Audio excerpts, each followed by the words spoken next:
अस्सलाम वालेकुम। मेरा नाम परवेज़ ताज है और आप मेरा यूट्यूब चैनल एनाटॉमी स्कूल देख रहे हैं। डॉक्टर साहिबान, आज हम एब्डोमेन की सरफेस एनाटॉमी पढ़ेंगे। एब्डोमेन दरअसल चेस्ट और पेल्विस, हिप और चेस्ट के दरमियान जो नरम सा इलाका है, इसको हम कहते हैं एब्डोमेन। एब्डोमेन को पढ़ने के लिए आसानी के लिए हमने इसको 9 हिस्सों में तकसीम किया हुआ है।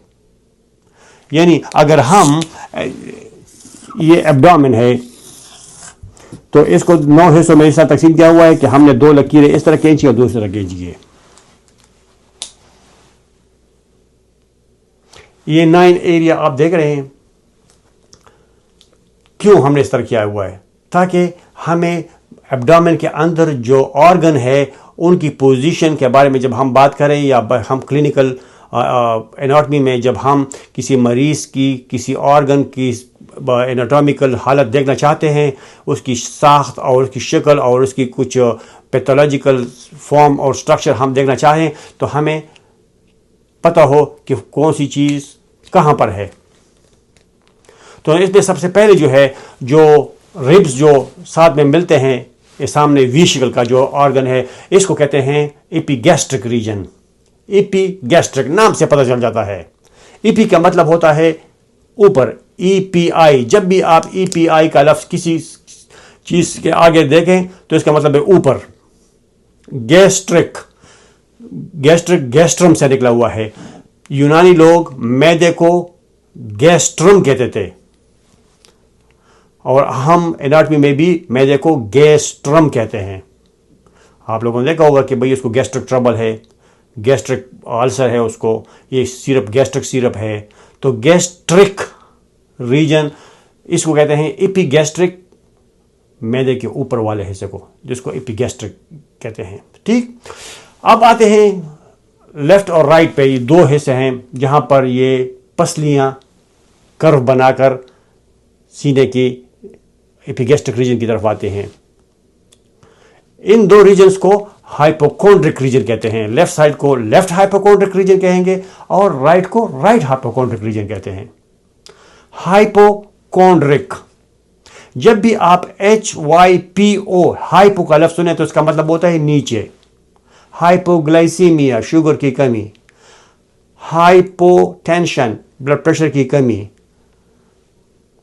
जब भी आप हाइपो का लफ्ज़ सुने तो इसका मतलब होता है नीचे, कम। तो हाइपोकोंड्रिक रीजन। कोंड्रिक क्या होता है? कोंड्रिक दरअसल गोश्त जब हम खाते हैं तो इसमें एक चीज़ आती है हमें सामने, जो न गोश्त होता है और न हड्डी होती है। दरमियान में किसी रबड़ की तरह या प्लास्टिक की तरह कुछ चीज़ आती है, उसको कार्टिलेज कहते हैं। और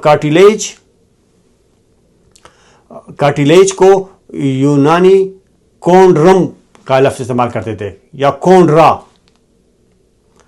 ये हमारे कान जो है ये कार्टिलेज है। आप जो चटोले अपने कान को, ये न हड्डी है और ना मसल है, ना कोई गोश्त है। इस तरह नाक के दरमियान में जो दीवार सी है, ये भी कार्टिलेज है, न हड्डी है और ना गोश्त है। तो इसी तरह ये पसलियों के साथ जो नरम सी रबड़ की चीज़ लगी होती है, जिसको कहते हैं कोंड्रा। तो लेफ्ट हाइपोकोंड्रिक रीजन, ये बाएं तरफ जो पसलियों के निचला वाला हिस्सा, और दाएं तरफ पसलियों के नीचे वाला हिस्सा, नाम से पता चलता है।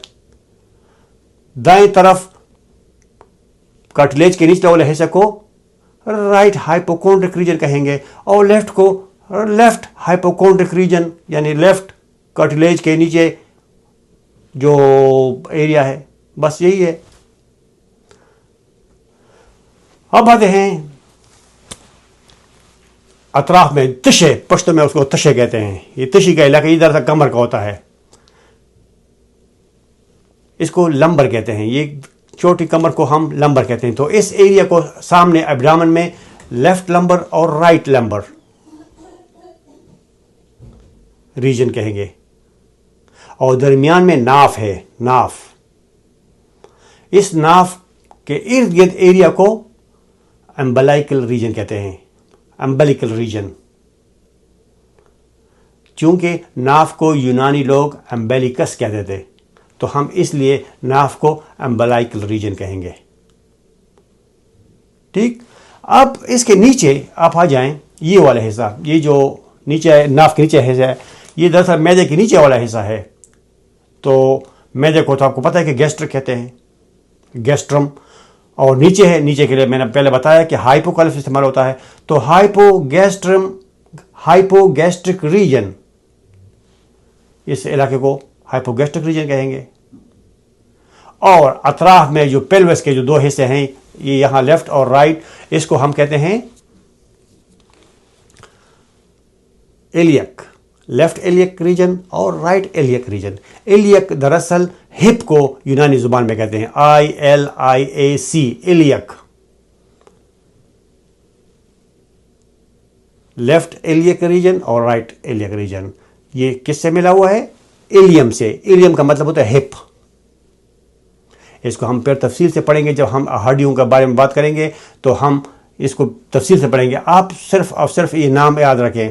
آپ لوگوں نے غور کیا ہوگا ڈاکٹر صاحبان کہ ہم اناٹمی میں ایک لفظ استعمال کرتا ہوں, اس کو یہ کہتے ہیں, اس کو یہ کہتے ہیں, اس کو یہ کہتے ہیں. بالکل اناٹمی ہے یہی کہ اس چیز کو یہ کہتے ہیں اور اس کی شکل ایسی ہوتی ہے اور کہاں پر ہوتی ہے, بس یہی اناٹمی ہے. کوئی مشکل نہیں ہے. اگر آپ تھوڑی سی دلچسپی لے لیں تو آپ کے لیے کوئی مشکل نہیں ہے. یہ نام صرف کسی اور زبان کے لفظ ہے اور ہم اس کے معنی سمجھنا چاہ رہے ہیں. تو اگر آپ کے ان کے نام کو سمجھ آئی اور علاقہ معلوم ہوا کہ یہ کہاں پر ہے اور اس کی شکل کیسی ہوتی ہے, تو آپ تمام عمر اس کو نہیں بھولیں گے. تو ڈاکٹر صاحبان, اس لیکچر کو میں یہاں پر ختم کرتا ہوں. امید ہے آپ لوگوں نے کچھ سیکھا ہوگا. آپ کی آراء کا اور آپ کے کویسچنز کا انتظار رہے گا. مجھے فالو کر لیں, میرے اس چینل کو سبسکرائب کر لیں اور دوستوں کے ساتھ شیئر بھی کر لیں. ملیں گے نیکسٹ لیکچر میں. خدا حافظ. جہاں پر بھی ہو خوش رہو, آباد رہو.